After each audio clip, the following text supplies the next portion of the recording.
मला म्हणजे आमच्याप्रमाणे तुम्ही राज्यकर्त्या आमच्या मांडीला मांडी लावून आंबा आंबा म्हणतो या धर्माला मी माझी जागा ओळखतो.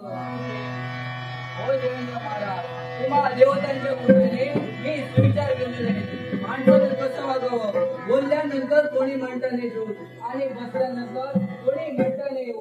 माणसानं असं वागावं. या भरल्या दरबारात माझ्या मनाचे ठिकाण कोणते असेल तर तुमच्या चरण कमली. धन्य आहेस राजेश्वर.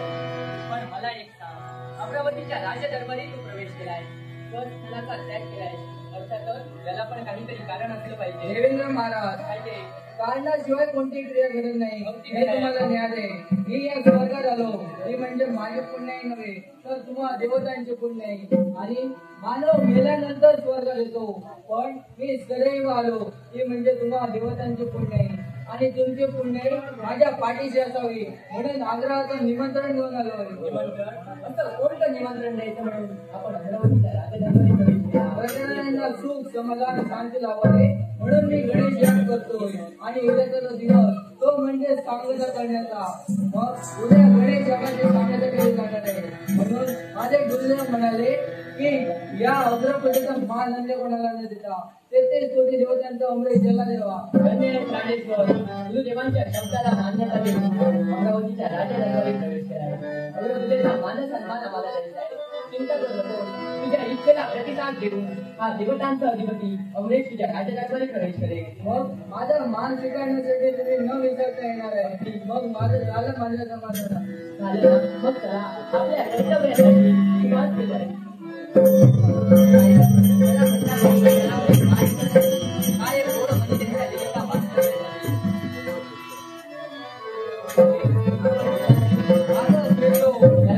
याला एकच कारण, मनात शंका निर्माण संशय नव्हे तर इच्छा निर्माण झाली. अशी कोणती? देवेंद्र महाराज, प्रत्येक माणसाच्या अंतःकरणात वावरणारा हाच परमेश्वर असतो. मग जाता जाता माझ्या मनात एक इच्छा निर्माण झाली. मग ऐकूया आपल्या मनात इच्छा अशी होती.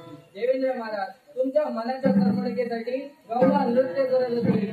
मग वेळ का असना जे दृश्य आम्ही पाहिले ते पाहताच आमच्या मनाच्या ठिकाणी एक इच्छा निर्माण झाली. ती कोणती असेल तर हे नृत्य होते आमच्या प्रजाने पाहावं. जे आमचे अतिथी असणार त्यांच्या मनाच्या करमणुकीसाठी हे गंगा नृत्य व्हावं म्हणून ही रंगा मला पाहिजे. राजेश्वर, जरा थांबा. इच्छा चांगली आहे, मी नाही म्हणत नाही. आत्मरूपी परमेश्वराने इच्छा निर्माण केली असे आपल्या मुखाने शब्द बाहेर पडले. पण ब्रह्मा ही देवतांची देव असल्या कारणानं सत्यम शिवम सुंदरा ब्रह्मा विष्णू आणि महेश देवतांनी जबाबदारी आमच्या मागे दिली आहे. अर्थातच आपल्याला ब्रह्मा देता येणार नाही. देवेंद्र महाराज, मी नियम बाह्य वागणार नाही. कारण ब्रह्मा म्हणजे देवतांचे देव आणि देवतांचे देव म्हणजे विश्वाचे देव. मग माझं मागणं पूर्ण होणार की नाही? हे राजेश्वर, आपलं मागणं जरूर पूर्ण केलं असतं, पण आज काही शर्माचा दरबार नव्हे. ब्रह्मा म्हणजे देवतांची ठेव आणि देवतांची ठेव म्हणजे विश्वासी ठेव अशी तू म्हणतोय, पण हे मला मान्य नाही.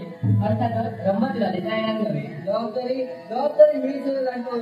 कारण अयोध्याची पुण्यमी त्या पुण्यमीचा राज करता सूर्यसून म्हणतात मला. मग तुमच्या करता लाड येणार नाही म्हणून मी विनंती करतो आणि विश्वासाने सांगतो की तुमचं रत्न जसं मिळणार तसं पुन्हा येईल. हे राजेश्वर, ही विश्वास परिपूर्ण आहे, पण जबाबदारी आमच्या हाती असल्या कारणानं जबाबदारीसारखा मूर्खपणा नव्हे, त्याने तो स्वीकारलाय त्याच्यासारखा समजूतदार नव्हे. अर्थातच आपल्याला ब्रह्मा देता येणार नव्हे. देवेंद्र महाराज, मी निग्रही राजभक्त आहे. कारण साम दाम दंडवे हे न्यायाने मी निर्णय घेतले आहे. जर का तुम्ही माझं मागणं पाहायला तुटत असाल, जर का माझं मागणं तुम्ही पाहायला तुटत असाल तर माझं नाव द्या. तुमच्या हट्टाला हट्टानं उत्तर देण्याची हिंमत आहे. हे राजेश्वर, हे तुझं मागणं कदापि पूर्ण होणार नव्हे. आल्याप्रमाणे तुझा मार्ग मोकळा आहे, मार्गाला जाऊ शकतो. देवेंद्र महाराज, मी बऱ्याच बोलांनी सांगितलं ऐकत नाही. मग या देव दरबारात माझंही नाव द्या. देवतांच्या मनातील मातोच्या पूर्ण करण्यासाठी देवतांची पण देवता म्हणजे कोणी सामान्य नव्हे. देवतांच्या ठेवीचं रक्षण करण्यासाठी वाटते ते उदे सोडणार नव्हे. मग या असे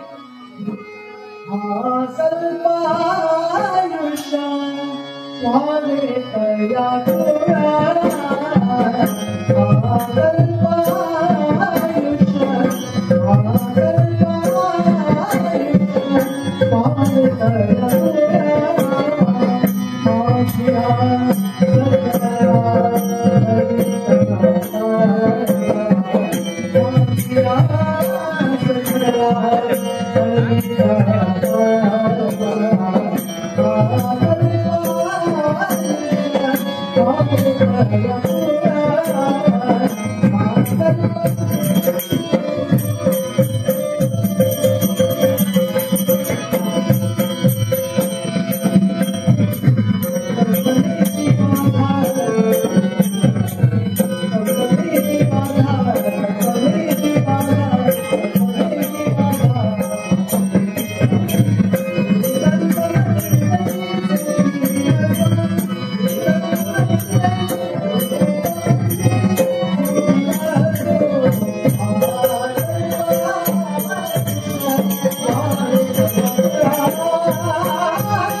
देवेंद्र महाराज, मला माहिती होतं देव आपल्या भक्ताला उंचच्या टेकडीवर नेतात आणि तिकडे आपल्या भक्ताची परीक्षा घेतात. जर का तो भक्त उत्तीर्ण झाला असेल तर त्याच्या मनाची इच्छा पूर्ण होते.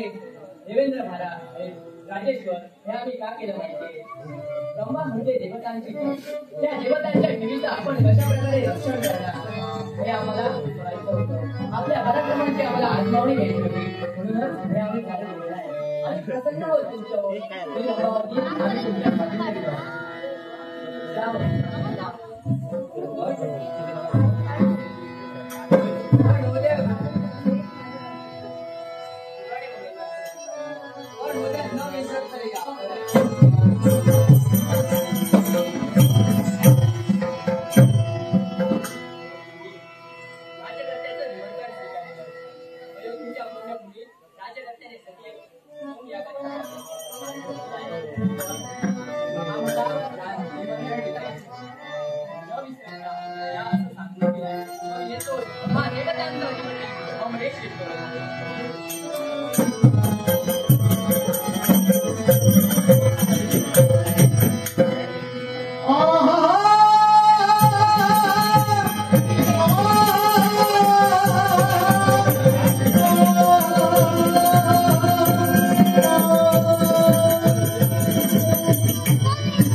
जायचं असेल तर जाऊ शकता. तुमचा मार्ग मोकळा आहे.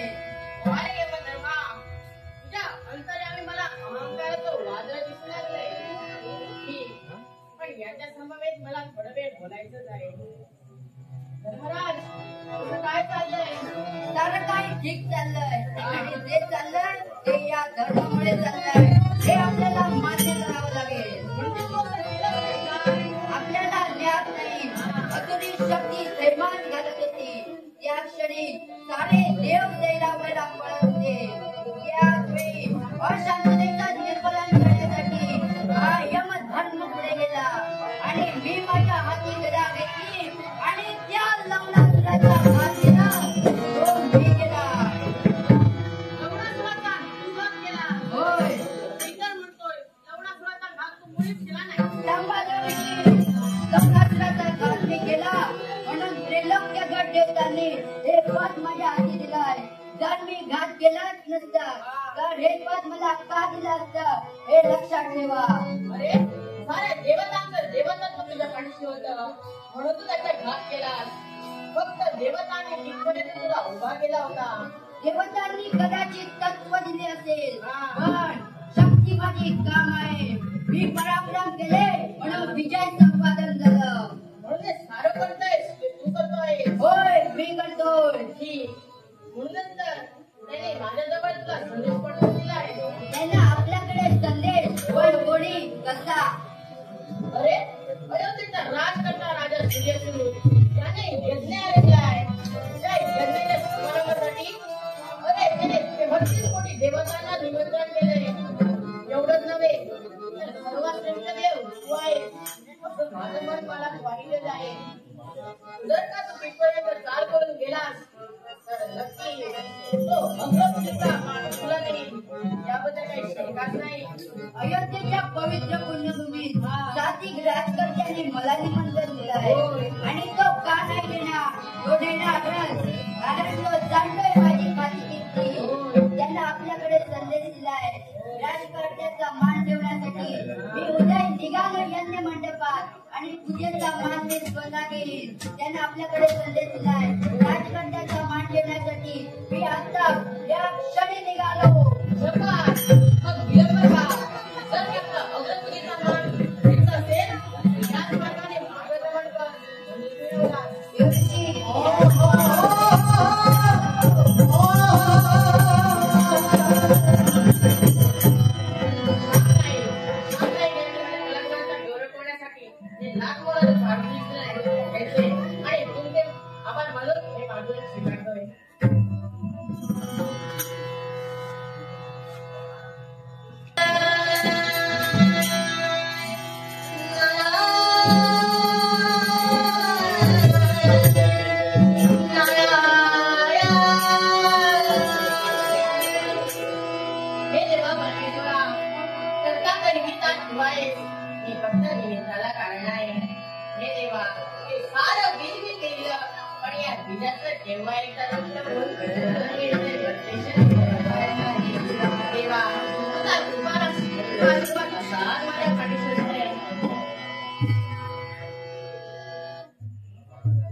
तुमचे आभार मानून हे भाषण स्वीकारतो.